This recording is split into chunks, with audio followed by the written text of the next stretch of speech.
बिस्मिल्लाहिर्रहमानिर्रहीम। मेरी बेटी बेतहाशा खूबसूरत थी, इसीलिए उसके बहुत अच्छे अच्छे रिश्ते आते थे। मगर वो हर रिश्ते से यही कहकर इनकार कर देती कि मैं शादी किसी लंगड़े शख्स से ही करूंगी। मैं बीवा थी और मरने से पहले बेटी को रुखसत कर देना चाहती थी, इसीलिए बेटी की शादी लंगड़े से कर दी। मेरी बेटी जब भी मुझसे मिलने आती तो बड़ी खुश होती, मगर हर रात मेरा मरहूम शौहर ख्वाब में आता और कहता कि बेटी को बचा लो। एक रोज मैं बताए बगैर बेटी की ससुराल चली गई तो ये देखकर तो जान ही निकल गई कि वो लंगड़ा तो मेरी बेटी के साथ। मेरी बेटी महानूर के लिए डॉक्टर का रिश्ता आया था और ये बात मेरे लिए बहुत ही खुशाइन थी, क्योंकि हम जिस छोटे से मोहल्ले में रहते थे वहां सालों बाद ही कोई भूला बिसरा अच्छा रिश्ता आता था, वरना यहां तो कभी किसी परचून की दुकान वाले का रिश्ता आ गया तो कभी किसी रिक्शा ड्राइवर का। मैं मानती हूं कि ये शोबे भी बुरे नहीं हैं। दरअसल मुझे अपनी बेटी के लिए बहुत ही खास सा रिश्ता चाहिए था, क्योंकि वो लाखों में एक थी और बेहद हसीन भी थी। मैं लड़के की तस्वीर हाथ में पकड़ के बेटी के कमरे में गई तो उसे बहुत ही उदास पाया था। ऐसा लगता था जैसे वो किसी बहुत ही गहरी सोच में गुम हो। मैं बोली, मानूर, क्या बात है, तुम इस कदर उदास क्यों हो?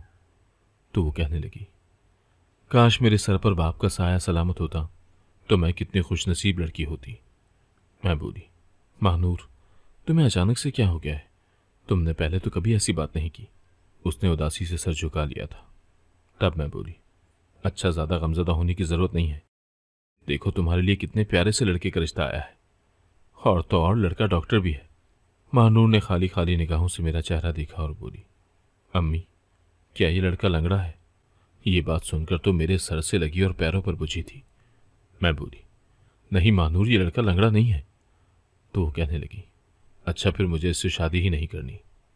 मैं बोली, तुम ये क्या बकवास कर रही हो? महानूर, तुम मुझे मजीद मत आजमाओ। किसी दिन मेरा पारा चढ़ गया ना तो तुम सोच भी नहीं सकती कि मैं तुम्हारे साथ क्या सलूक करूंगी। मैंने आज तक तुम्हारे जैसी नाशुक्री लड़की नहीं देखी। पहले तुम्हारे लिए एक इंजीनियर का रिश्ता आया, तुमने उसे इनकार कर दिया। फिर एक फैक्ट्री के मालिक का रिश्ता आया, तुमने उसको भी मना कर दिया। तुम आखिर मुझसे चाहती क्या हो? तुम्हें क्या मसला है? तुम जानती भी हो कि ऐसे रिश्तों के लिए लड़कियां मन्नतें मुरादें मानती हैं, मगर तुम तो बहुत ही अजीब हो, जो घर आई अल्लाह की नेमत का इनकार कर रही हो। मैं पहले तो तुम्हारी बातों में आ गई थी, लेकिन अब नहीं आऊंगी। मैं तो इस रिश्ते के लिए हां कह दूंगी। महानूर मेरी बातें सुनकर फूट फूट कर रोने लगी थी। वो बोली, काश आज मेरे सर पर बाप का साया सलामत होता तो कोई मेरी मर्जी के खिलाफ जाने की कोशिश तो ना करता ना। मैं महानूर को रोता हुआ नहीं देख सकती थी। वो मेरी बहुत ही प्यारी बेटी थी और मेरी जिंदगी की वाहिद खुशी थी। उसके आंसुओं के आगे हमेशा ही मैं मुंह हो जाया करती थी। आज भी दिल पसीज गया तो मैं बोली, क्या हो गया है महानूर, तुम एक लंगड़े शख्स से ही शादी क्यों करना चाहती हो? तब वो बोली, अम्मी, मुझे बेवफाई से बहुत डर लगता है। खूबसूरत और जवान मर्दों के लिए तो और भी बहुत सी औरतें होती हैं, मगर आप खुद सोचें, एक ऐसा शख्स जो हर जगह से धुतकारा गया हो, उससे कोई प्यार ना करता हो, जब मैं उसका सहारा बन जाऊंगी तो वो मेरा कदरदान बन जाएगा। वो मुझे छोड़ने का सोच भी नहीं पाएगा। अम्मी, मेरा शौहर उम्र भर मेरा होकर रहेगा और फिर इस तरह तो अल्लाह भी मुझसे राजी हो जाएगा ना। मैं किसी का सहारा बनूंगी तो अल्लाह मेरा सहारा बन जाएगा।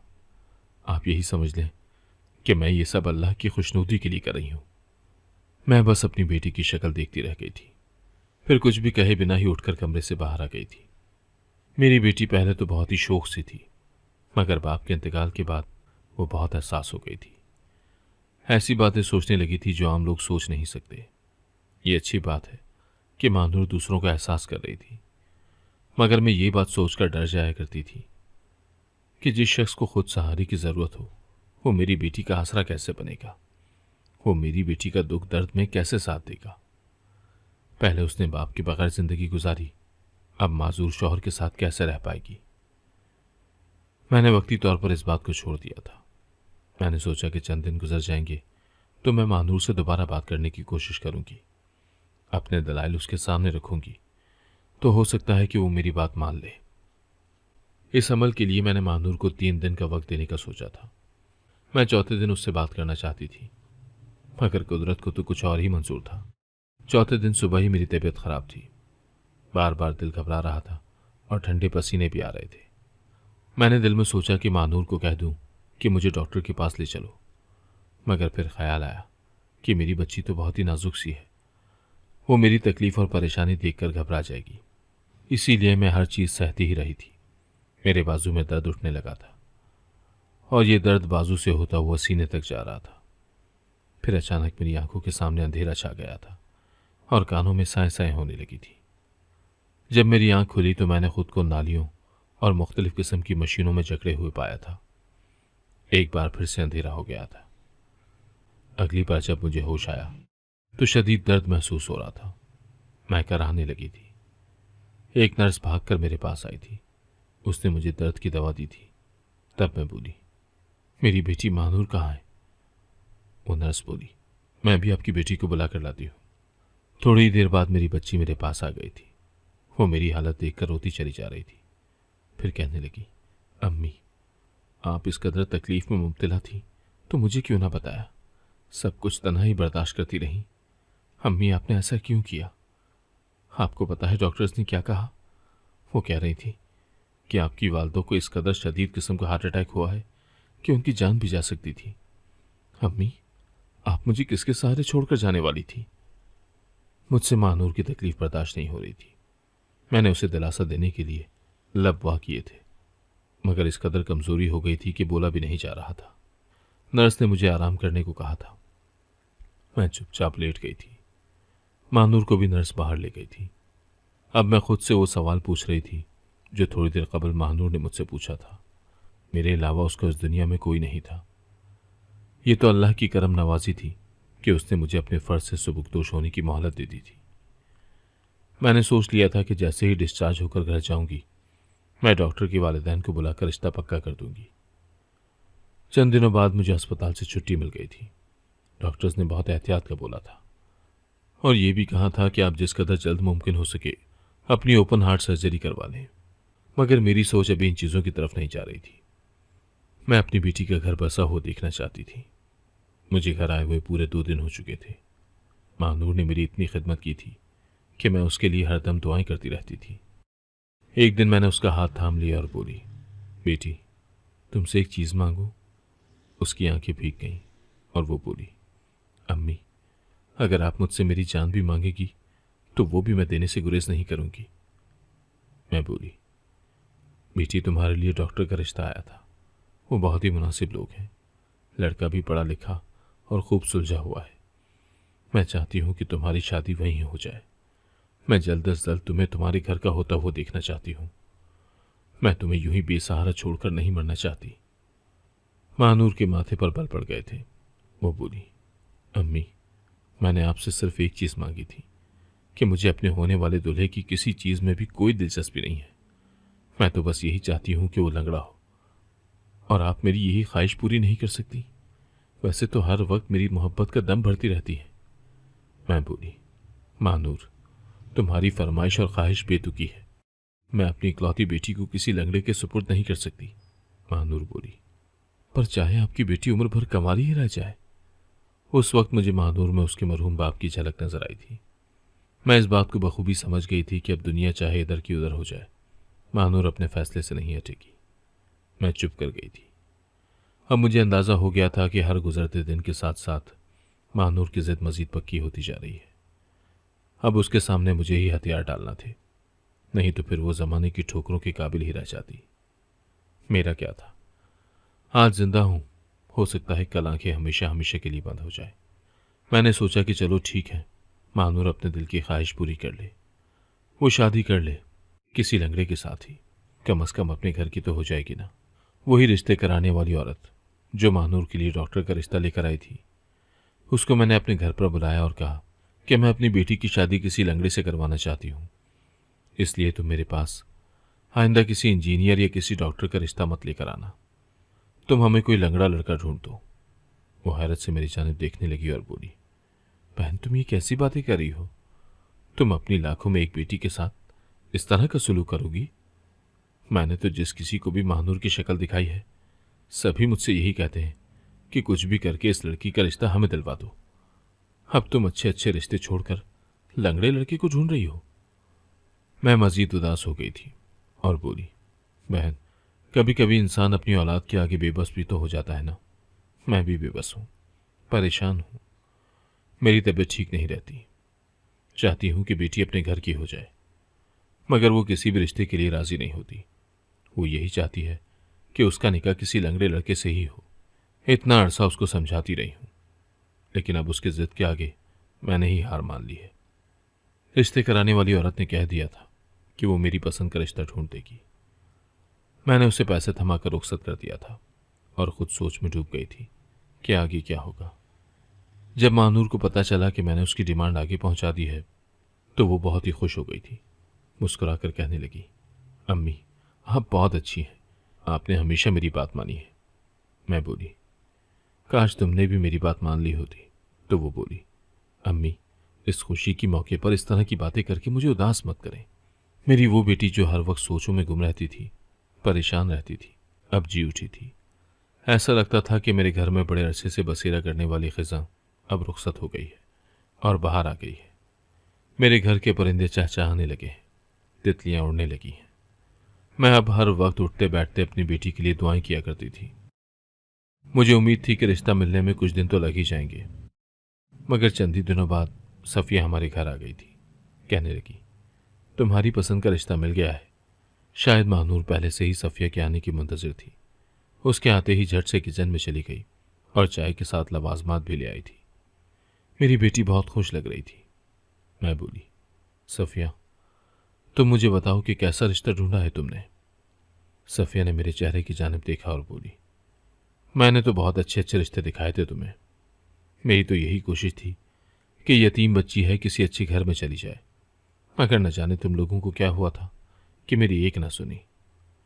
मैंने अब जो रिश्ता ढूंढा है उसकी काबिल जिक्र बात फ़कत यही है कि वो लड़का लंगड़ा है। इसके अलावा कुछ खास नहीं है। महानूर झट से बोली, आंटी, हमें कुछ और चाहिए भी नहीं।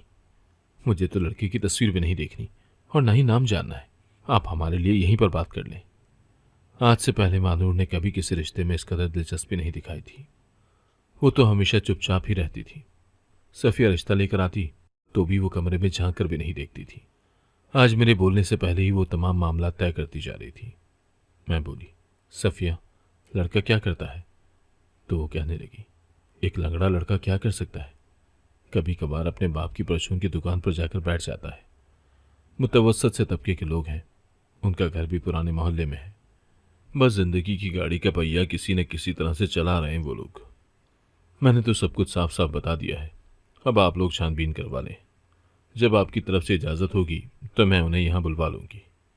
मैं बोली, सफ़िया, तुम किसी और जगह रिश्ता ढूंढो। लड़के वाले खाते पीते होने चाहिए। मैं यूं ही किसी को अपनी बेटी नहीं सौंप सकती। तब महानूर बोली, नहीं सफ़िया आंटी, कोई ज़रूरत नहीं है दूसरा रिश्ता ढूंढने की। आप मेरे लिए यही बात पक्की करवा दें और उन लोगों को सुबह ही हमारे घर बुलवा लें। मैं बोली, बेटी, रिश्तों का काल तो नहीं पड़ा हुआ है ना, हम और ढूंढ लेंगे। महानूर ने नफ़ी में सर हिला दिया और बोली, बस जो रिश्ता आ गया है वो आ गया है। मैंने सफ़िया से कहा कि ठीक है, तुम कल उन लोगों को हमारे घर ले आना। मैंने यही सोचा था कि महानूर के सामने कोई बहाना बनाकर इस रिश्ते से इनकार कर दूंगी। खैर, मेरी बेटी ने ना ही लड़के की तस्वीर देखी थी और ना ही नाम पूछा था। सुबह उस लड़के की वालदा आ गई थी, साथ एक बहन भी थी। रख रखाव से तो यही लगता था कि वो गुर्बत की सतह से नीचे ही जिंदगी गुजार रहे हैं और बोलने चालने में भी उजड़पन नुमाया था। उन लोगों के जाने के बाद मैंने ये पहलू अपनी बेटी के सामने रखे थे, मगर उसकी आंखों के सामने पता नहीं कौन सा पर्दा आया हुआ था जो वो बोली, जैसे भी लोग हैं मुझे मंजूर है, आप अल्लाह का नाम लेकर हाँ करें। मैंने अब महसूस किया था कि इंसान अपनी औलाद के सामने किस कदर बेबस होता है। मेरे बाजू और सीने में अब फिर से हर वक्त दर्द रहने लगा था। अब तो मुझे यही लगता था कि ये दर्द मेरी जान लेकर ही जाएगा। इसीलिए मानूर की खुशी का देखते हुए मैंने चटपट में शादी करने का सोचा था। ये लोग करीब से थे, इसीलिए कहने लगे कि शादी सादगी से ही करेंगे। ना आप लोग कोई जहेज देना, ना हम कुछ बना सकेंगे। मैंने अपनी इकलौती बेटी के लिए कभी ऐसा नहीं सोचा था। खैर, अब रिश्ता तय हो गया था। अगले जुमे रुखसती थी। दिन यूं ही कट गए थे। मैं अपनी इकलौती बेटी को रुखसत करने जा रही थी और इस बात का ही मुझ पर बहुत बोझ था। अब रही बात यह कि रिश्ता मुझे पसंद था या नहीं, बेटी की खुशी के आगे हार मान ही ली थी मैंने। शादी हो गई थी, मेरी बेटी चली गई थी, दिल बहुत उदास था। खैर, अब मुझे खुद को ज़हनी तौर पर तैयार करना ही था। ये तो शुरू से ही उसूल है कि बेटियां रुखसत होकर वालिदैन के घर से चली जाती हैं। मैं सारी रात अपनी बेटी की खुशियों के लिए दुआएं करती रही थी। सुबह होते ही मैं उसके लिए नाश्ता बना कर ले गई थी। ये रस्म दुनिया थी, निभाना तो था ही। मैं अपनी बेटी के ससुराल गई तो ये देखकर मायूसी हुई कि उनके घर के हालात बहुत ही खराब थे। टूटा फूटा सा घर था, 2 ही कमरे थे और सास भी बहुत ही अजीब सी थी। मुझे देखकर उसने मुरव्वतन भी खुशी का इजहार नहीं किया था, बल्कि मुंह बनाकर कहने लगी, बहन, हम गरीब लोग हैं, रोज रोज के मेहमान अफोर्ड नहीं कर सकते। आप अगर यूं ही आती रहेंगी तो परेशानी आपकी बेटी को ही होगी। महानूर भी पास खड़ी ये सब सुन रही थी, मगर वो कुछ कहने की पोजीशन में नहीं थी। मुझे देख कर रह गई थी। मैं बोली, मैं तो बस अपनी बेटी के लिए नाश्ता लेकर आई थी, रस्म भी तो करना थी। अब मैं चलती हूँ। मैं उठ गई तो महानूर मेरे गले लग गई थी। वो कहने लगी, अम्मी, मैं अच्छी बेटी साबित नहीं हुई ना? मैंने आपको बहुत दुख दिए हैं। मैं बोली, मुझे तुमसे कोई गिला नहीं है, अल्लाह तुम्हारे नसीब अच्छे करे। महानूर कहने लगी, अम्मी, अब आप हमारे घर मत आइएगा, मैं ही आपसे मिलने के लिए आती रहूंगी। मैंने सर हिला दिया और वहां से निकल आई थी। मैंने अपनी बेटी के सामने तो बहुत हौसला दिखाया था, मगर घर आकर मैं रोती रही थी। मेरी बेटी ने अपने पैरों पर कुल्हाड़ी मार ली थी। उसने अच्छे ससुराली नहीं चुने थे और अब मैं चाहकर भी कुछ नहीं कर सकती थी। मेरा दिल तो बिल्कुल ही नहीं लगता था। मोहल्ले की औरतें ही मेरा ख्याल करके मेरे पास आ जाया करती थी और कहती थी कि तुम भी हमारी तरफ आ जाया करो, तुम्हारा भी दिल लग जाया करेगा। तब मैं ये सोचकर रह जाती थी कि जब दिल अंदर से वीरान हो जाए तो बाहर की रौनकें खुशी नहीं देती। मेरी बेटी की शादी को 4 दिन हो गए थे, मगर वो मुझसे अभी तक मिलने नहीं आई थी। मुझे उसकी कोई खैर खैरियत मालूम नहीं थी। मैं बेहद परेशान थी। बेटी से मिलने के लिए जाना चाहती थी, मगर उसकी सास का रवैया याद करके हिम्मत नहीं होती थी। मैं ये तो चलो फिर भी सह जाती कि वो बदमिजाज औरत मेरे साथ बदतमीजी करे, मगर मेरी बेटी के लिए कोई मुश्किल नहीं खड़ी करना चाहती थी। इसीलिए फैसला नहीं कर पा रही थी कि अब मुझे आगे क्या करना चाहिए।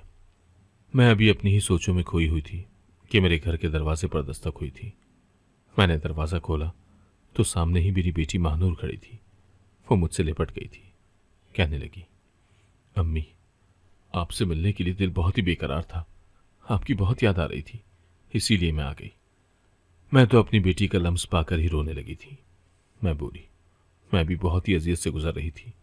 मैं तुमसे मिलना चाहती थी, मगर तुम्हारे घर आने से डरती थी।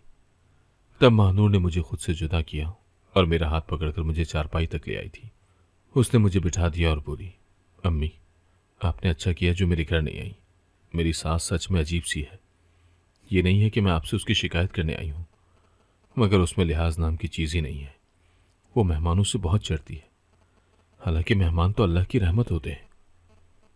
शादी के बाद पहले 2 दिन तो बहुत ही बुरे गुजरे थे, क्योंकि मेरी सास मुझे ही बर्दाश्त नहीं कर पा रही थी, मगर अब वो मेरे साथ अच्छी हो गई है और मेरे लिए यही बहुत है। फिर मेरा शौहर तो मेरा बहुत ख्याल रखता है। वो तो मुझ पर जान निसार करता है। कहता है कि अगर मैं शुक्राने के नवाफिल भी अदा करूं तब भी मैं ठीक तरीके से रब का शुक्र अदा नहीं कर पाऊंगा। तुम बहुत अच्छी बीवी साबित हुई हो। मैं अपनी बेटी के चेहरे को खोज रही थी।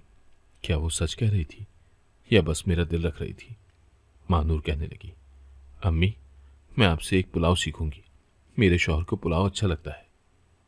मैंने हामी भर ली तो महानूर मेरे साथ किचन में आ गई थी। मैंने उसका जायजा हर तरह से लिया था। उसके अंग अंग से खुशी फूट रही थी। मैं मुतमईन हो गई थी। वो शाम तक मेरे साथ रही थी। हमने मिलकर ही खाना खाया था और फिर वो एक डब्बे में अपने शौहर के लिए चावल भी लेकर गई थी। इस बात से तो यही अंदाज़ा लगाया जा सकता था कि मेरी बेटी और उसके शौहर के दरमियान सच में प्यार है। मैं आज बहुत खुश थी। खैर, रात हुई तो अजीब सा वाक़या हो गया था। मुझे ख्वाब में मेरे मरहूम शौहर नजर आए थे। वो बहुत परेशान लग रहे थे और मेरे सामने हाथ जोड़कर कह रहे थे कि मेरी बेटी को बचा लो। मैं हड़बड़ा कर उठ बैठी थी। ये बात मेरे लिए बहुत अजीब थी। आज मेरे शौहर मेरे ख्वाब में कैसे आ गए? मेरी बेटी की जानिब से तो अब मेरी तसल्ली भी हो चुकी थी। फिर यही ख्याल आया कि हो सकता है कि मेरे पिछली चंद दिनों की सोचें ख्वाब की सूरत में मुझे नजर आई हो, इसीलिए मैंने सर झटक दिया था। उस दिन मैंने महानूर से कहा था कि मैं तुम्हारे लिए मुतफक्किर रहती हूँ, इसीलिए वो हर चंद दिन बाद मुझसे मिलने के लिए आ जाया करती थी और मेरे लिए यही काफ़ी था। हर बार मैंने अपनी बेटी को खुश ही देखा था, मगर अब तो हर रात मेरे शौहर मेरे ख्वाब में आने लगे थे। वो बार बार मुझसे यही कहते थे कि मेरी बेटी को बचा लो। आखिर कब तक मैं इस ख्वाब को अपना वहम जानकर नज़रअंदाज कर सकती थी भला। इसीलिए अब मैं परेशान रहने लगी थी। इस बार बेटी मिलने आई तो मैंने उससे भी पूछ लिया कि सच सच बता दो, ससुराल में किसी किस्म का कोई मसला तो नहीं चल रहा। वो भी इनकार कर देती और फिर उसके एक एक अंदाज से उसकी खुशी भी तो झलक रही होती थी। खैर, अब जब ख्वाबों का सिलसिला न थमा तो मैंने सोचा कि चलो ऐसा करती हूँ, बिन बताए अपनी बेटी के घर जाकर देखती हूँ कि वो किस हाल में जी रही है, क्योंकि तभी मेरे दिल को तसल्ली हो सकती थी।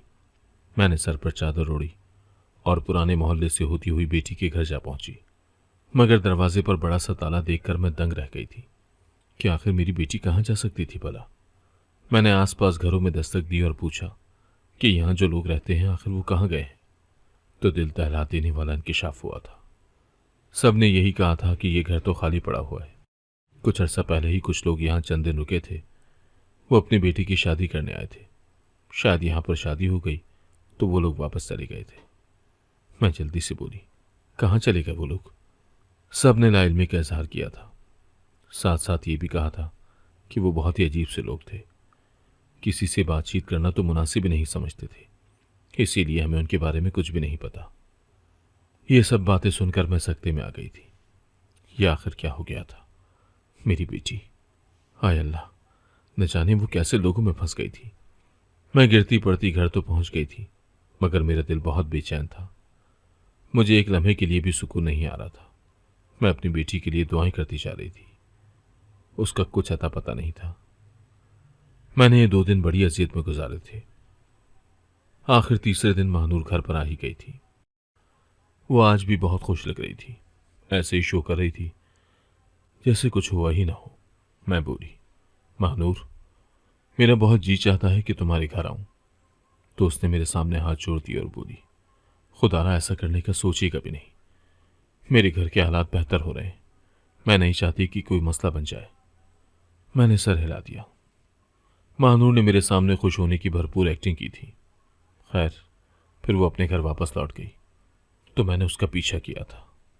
मैं उसके घर का एड्रेस जानना चाहती थी।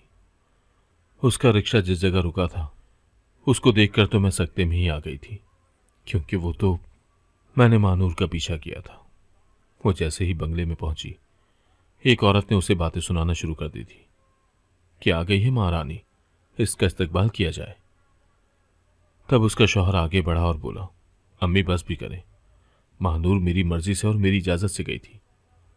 हैरत की बात तो ये थी कि महानूर का शौहर लंगड़ा नहीं था, वो तो चल फिर रहा था। तभी उसके शौहर की नजर मुझ पर पड़ी तो वो बोला, आंटी आप? महानूर भी घबरा गई थी। उसने मुझे पलट कर देखा था, जबकि महानूर की सास तो मुझे आंखों ही आंखों में खा जाना चाहती थी, और फिर वो पैर पटक कर वहां से चली गई थी। मेरी आंखों के सामने बीते वक्तों के साए लहराने लगे थे। महानूर दौड़कर मेरे पास आई और हाथ जोड़कर बोली, अम्मी मुझे माफ कर दें, मुझे यही लगा था कि आप मेरी शादी शाहनवाज से नहीं करेंगी, इसीलिए मैंने ये ड्रामा किया था। दरअसल मेरे शौहर और शाहनवाज के वालिद बहुत गहरे दोस्त थे। एक दिन दोनों शिकार पर गए तो न जाने किस बात पर दोनों में लड़ाई हो गई। शाहनवाज के वालिद ने मेरे शौहर को कत्ल कर दिया था। मैं बीवा हो गई और शाहनवाज के वालिद जेल चले गए। हम जरा मुतवस्सित तबके के लोग थे, जबकि शाहनवाज जद्दी पुश्ती अमीर लोग थे। शाहनवाज की वालदा ने मुझसे बहुत बार कहा कि मैं उनके शौहर को माफ कर दूं, मगर मैं ना मानी। मैं अपने शौहर के कातिल को हर हाल में सजा दिलवाना चाहती थी, इसीलिए वो मुझसे बेतहाशा नफरत करती थी और मुझे देखकर मुंह फेर कर वहां से चली गई थी। मुझे अपनी बेटी से इस बात की उम्मीद नहीं थी कि वो मुझे धोखा देगी और अपने ही बाप के कातिल के बेटे से शादी कर लेगी। मैं शिकस्ता दिल के साथ वापस लौटने लगी तो शाहनवाज बोला, आंटी आंटी मेरी बात सुने, मेरे बाबा बेकसूर थे, दोनों दोस्तों में कोई लड़ाई नहीं हुई थी। आपके शौहर की मौत एक हादसा थी और इसका गवाह हर बंदा है जो उस रोज उनके साथ मौजूद था। रही बात मेरी और महानूर की, तो हम एक दूसरे को पसंद करते थे, शादी करना चाहते थे। हम जानते थे कि आप कभी भी मेरी शादी महानूर से नहीं करेंगी, इसीलिए इसने शर्त रख दी कि लंगड़े आदमी से ही शादी करूंगी, ताकि आप दूसरे रिश्तों से इनकार करती रहें। और फिर मैंने नाटक किया, तंग से मोहल्ले में घर ले लिया और दोस्त की वालदों को अपनी वालदा बनाकर आपसे रिश्ता मांगा और शादी भी कर ली। उसके बाद मैं महानूर को वापस ले आया था। ये और बात है कि मेरी अम्मी का सलूक इसके साथ अच्छा नहीं है। वो इसे इस बंगले की नौकरानी बनाकर रखना चाहती हैं, लेकिन मेरे जीते जी ये नामुमकिन है। मैं कुछ भी कहे बिना वहां से निकल आई थी और सीधी थाने चली गई थी। शाहनवाज के वालिद ने मुझे यही बताया था कि वो बेकसूर थे। मुझे उनकी बातों पर एतबार आ गया था, इसीलिए मैंने उन्हें माफ कर दिया और यूं 17 बरस की कैद के बाद वो वापस बाहर आ गए थे। उनके वापस आते ही मेरी बेटी की जिंदगी में खुशियां आ गई थी। उसकी सास भी अच्छी हो गई थी, मगर मुझे इस बात का अफसोस है कि मेरी वजह से मेरे शौहर के इतने अच्छे दोस्त के 17 बरस जेल में ज़ाया हो गए। ये शुक्र है कि उन्होंने दिल बड़ा करके मुझे माफ कर दिया था। अगर आपको आज की कहानी पसंद आई है तो वीडियो को जरूर लाइक कीजिएगा और अपने दोस्तों के साथ भी शेयर कीजिएगा। और हाँ, अगर आपने अभी तक हमारा चैनल सब्सक्राइब नहीं किया तो जरूर सब्सक्राइब करें। मिलते हैं कल एक नई और दिलचस्प कहानी के साथ। अल्लाह हाफिज।